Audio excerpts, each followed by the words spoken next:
والذین یمکرون السیئات لہم عذاب شدید۔ یہ پہلے تو نیک اعمال کی بات ہوئی، اب فرمایا کہ جو لوگ برے اعمال کرتے ہیں، جو لوگ مکر کرتے ہیں، برے مکر کرتے ہیں، سازش کرتے رہنا، ہر وقت ٹوہ میں لگے رہنا، ہر وقت کسی کو نقصان پہنچانے کی جو ہے کوشش میں لگے رہنا، ہر وقت جو ہے بغض اور کینہ کسی کا اپنے دل میں رکھنا، مکر کرتے رہنا، تدبیریں بناتے رہنا، تو فرمایا کہ یہ بری تدبیریں جو ہیں، جو لوگ بری تدبیریں کرتے ہیں ان کو سخت عذاب دیا جائے گا۔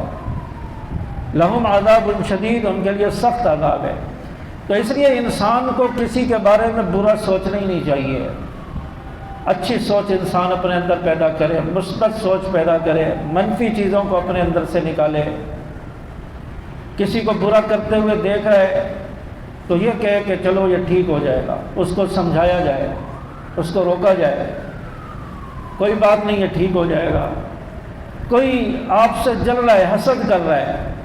تو کرنے دو، آپ کو کیا پرواہ، آپ کا کیا بگڑے گا۔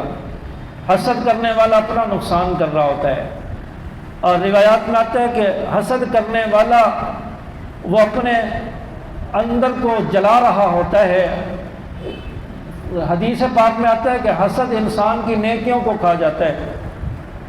تو انسان کی اس کی نیکیاں ختم ہو رہی ہیں۔ تو اس لیے کوئی آپ سے حسد کر رہا ہے، کوئی آپ سے بغض رکھے ہوئے،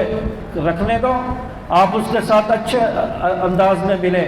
آپ اس کی تعریف کریں، آپ اس کے ساتھ اچھائی سے پیش آئیں۔ ایک نہ ایک دن وہ آپ کا دوست بن جائے گا، ایک نہ ایک دن وہ آپ سے خوش ہو جائے گا، اس کا حسد اور اس کی سارا کینہ اور بغض ختم ہو جائے گا۔ تو یہ چھوٹی چھوٹی باتوں پر انسان جو ہے ایک دوسرے سے جو ہے متنفر ہو جاتا ہے، ایک دوسرے کا بغض انسان اپنے اندر رکھ لیتا ہے، اس سے پھر معاملات بگڑنا شروع ہو جاتے ہیں، نفرتیں پیدا شروع ہو جاتی ہیں، نفرتیں پیدا ہوئی پھر آپس میں دشمنیاں بن گئی، پھر آپس میں جھگڑے پیدا ہو گئے۔ تو یہ چیزیں انسان اپنے اندر سے ختم کرے اور اچھی سوچ انسان اپنے اندر رکھے، ہر ایک کے بارے میں اچھا سوچے۔ تو اس لیے فرمایا جو کسی کے بارے میں مکر کرتا ہے، کسی سے حسد رکھتا ہے، برا سوچتا ہے، اس کے لیے سخت عذاب ہے۔ وَمَكْرُ أُولَٰئِكَ هُوَ يَبُورُ، اور فرمایا کہ ان کی مکاری، ان کا فریب یہ ملیا میٹ ہو جائے گا۔